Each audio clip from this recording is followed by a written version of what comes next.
per person, and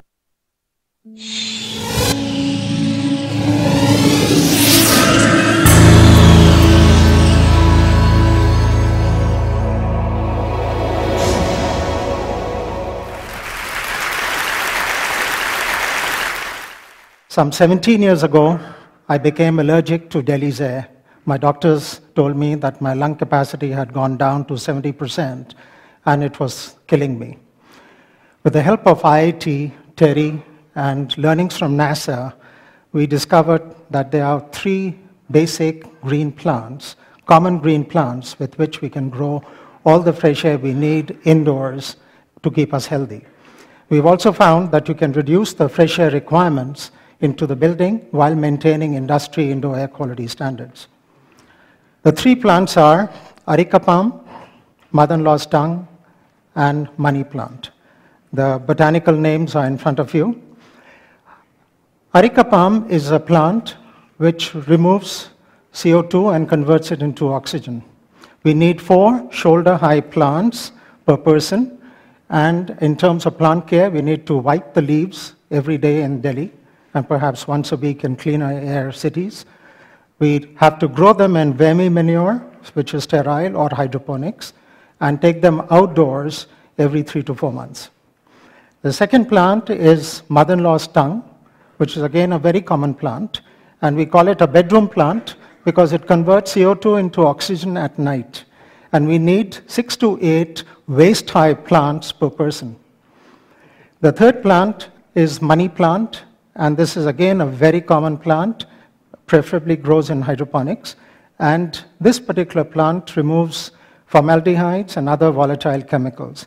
With these 3 plants, you can grow all the fresh air you need. In fact, you could be in a bottle with a cap on top, and you would not die at all, and you would not need any fresh air. We have tried these plants at our own building in Delhi, which is a 50,000 square feet, 20-year-old building, and it has close to 1,200 such plants for 300 occupants. Our studies have found that there is a 42% probability of one's blood oxygen going up by 1% if one stays indoors in this building for 10 hours. The government of India has discovered or published a study to show that this is the healthiest building in New Delhi. And the studies show that there is a, compared to other buildings, there is a reduced incidence of eye irritation by 52%, respiratory systems by 34%, headaches by 24%, lung impairment by 12%, and asthma by 9%. And this study has been published on September 8, 2008, and it's available on the Government of India website. Our experience points to an amazing increase in human productivity by over 20% by using these plants, and also a reduction in energy requirements in buildings by an outstanding 15% because you need less fresh air.